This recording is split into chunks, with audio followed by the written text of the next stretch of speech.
ദൈവനാമത്തിന് മഹത്വം. കഴിഞ്ഞ ആഴ്ചകളിൽ അടുത്തുള്ള ഹീത്ത് ഗോസ്പൽ പള്ളിയായിരിക്കാനും ആളുകളുള്ള ദൈവജനത്തോട് ദൈവവിളിയായി തീർന്നു എന്ന് ഇവിടെ വേണ്ടി എഴുതി സ്തുതിക്കുന്നു.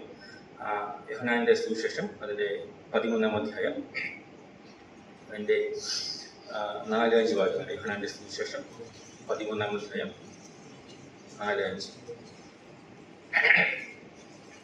അഭിപ്രായമായിരുന്നു. അത്താഴത്തിന് എഴുന്നേറ്റ് വസ്ത്രം മൂരി വെച്ച് ഒരു തുവർത്ത് അരയിൽ ചുറ്റി ഒരു പാത്രത്തിൽ വെള്ളം പാവശ്യമായിട്ട് കാൽ കഴുകുവാനും അരയിൽ ചുറ്റി ഒരു തുണി കൊണ്ട് തുവർത്തുവാനും തുടങ്ങി.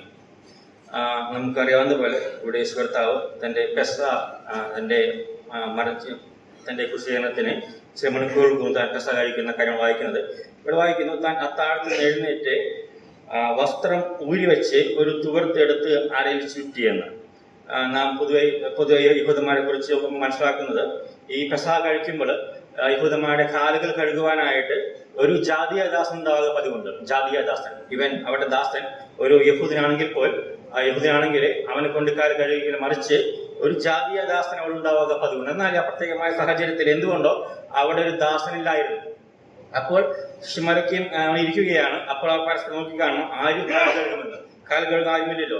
അപ്പോൾ അവിടെ പ്രതീക്ഷകളൊക്കെയും തകട് മറിച്ചു. കർത്താവും ഗുരുമായ യേശു താൻ എഴുന്നേറ്റ് അരയിൽ തൂർത്തുവിറ്റി കാലുകളെ കഴുകുകയായിരുന്നു.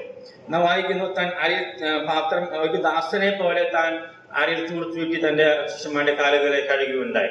നാം പാടുന്ന പാട്ടുണ്ടോ, ദാസനെ പോലെ വേലയെ ചെയ്തെന്നെല്ലാം നാം പാടുന്നു. കർത്താവ് നമുക്ക് വേണ്ടി ഒരു ദാസനായിട്ട് തീർന്നു എന്ന് നമുക്ക് കാണുവാനായിട്ട് കഴിയും. നാം അതിന്റെ പ്രധാനമായി വായിക്കുന്നുണ്ട്, കർത്താവും ഗുരുവുമായ ഞാൻ നിങ്ങളുടെ കാൽ കഴുകുമെങ്കിൽ നിങ്ങളും തമ്മിൽ കാൽ കഴുകേണ്ടതാകും. കർത്താവ് ഒരു പുതിയ നിയമം അവിടെ അവർക്കായിട്ട് കാഴ്ചവെക്കുകയാണ്. താൻ ഒരു ദാസനെ പോലെ ഒരു തുവർത്തെടുത്ത് ശിഷ്യന്മാരുടെ കാലുകളെ കഴുകുകയാണ്. നമുക്കൊരു വേദങ്ങൾ വായിക്കാം.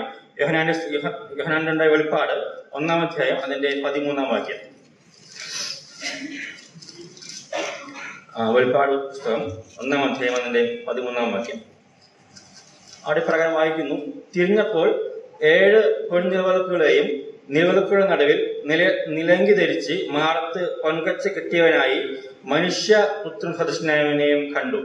ഇവിടെ വായിക്കുന്ന അപ്പോസ്തലനായ യോഹന്നാൻ താൻ പത്മോസ് ദ്വീപിലായിരുന്നപ്പോൾ താൻ കർത്താവ് തന്റെ മഹത്വത്തിൽ തനിക്ക് പ്രത്യക്ഷനാവുകയാണ്.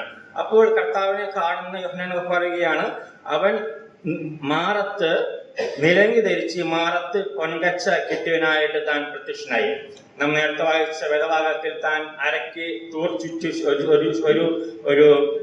ഒരു സർവനെ പോലെ വന്നുവെങ്കിൽ ഇവിടെ വായിക്കുന്നു, താൻ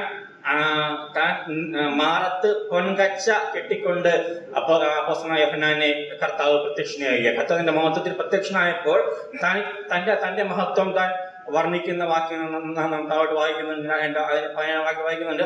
അവനെ കണ്ടിട്ട് ഞാൻ മരിച്ചവനെ പോലെ അവന്റെ കാൽക്കൽ വീണു. ഞാൻ ഈ വേദ വായിച്ചു ചിന്തിക്കുകയായിരുന്നു, യോഹന്നാൻ അപ്പോസ്തലൻ കർത്താവിന് ഏറ്റവും അടുത്ത ഒരു വ്യക്തിയായിരുന്നു. കർത്താവിന്റെ ഹൃദയസ്പന്ദനം തനിക്കറിയാമായിരുന്നു. എന്നിട്ട് കർത്താവ് തന്റെ മഹത്വത്തിൽ പ്രത്യക്ഷനായപ്പോൾ യോഹന്നാന് അത് കണ്ടു നിൽപ്പാൻ കഴിഞ്ഞില്ലായിരുന്നു. നമുക്ക് വേണ്ടി താൻ ദാസനായിട്ട് തീരുന്നു. എന്നാൽ തന്റെ മഹത്വം അത് അത്രമേൽ വലുതായിരുന്നു. അത് കണ്ടപ്പോൾ യോഹന്നാൻ പറയുകയാണ്, അവനെ കണ്ടപ്പോൾ ഞാൻ മരിച്ചവനെ പോലെ അവന്റെ കാൽക്കൽ വീണു. നാം കർത്താവിന്റെ സന്നിധി വരുമ്പോൾ എന്നെ പലപ്പോഴും സന്തോഷിപ്പിക്കുന്ന അതിനകത്ത് അത്രയും മഹത്വമയാണ്. എന്നാൽ എനിക്ക് വേണ്ടി കർത്താവ് ഒരു ദാസനായിട്ട് തീർന്നു. നാം ഫിലിപ്പിനെ വായിക്കുന്നു, കർത്താവ് ഒരു ദാസരൂപത്തിൽ ധരിച്ചു എന്ന് വായിക്കുന്നു. എനിക്ക് വേണ്ടി കർത്താവ് ഒരു ദാസനായിട്ട് തീർന്നു. എന്നാൽ കർത്താവ് തന്നെ മഹത്വത്തിൽ പ്രത്യക്ഷനായപ്പോൾ ഞാൻ പറയുകയാണ്, അവനെ കണ്ടപ്പോൾ ഞാൻ മരിച്ചവനെ പോലെ അവന്റെ കാൽക്കൽ വീണു.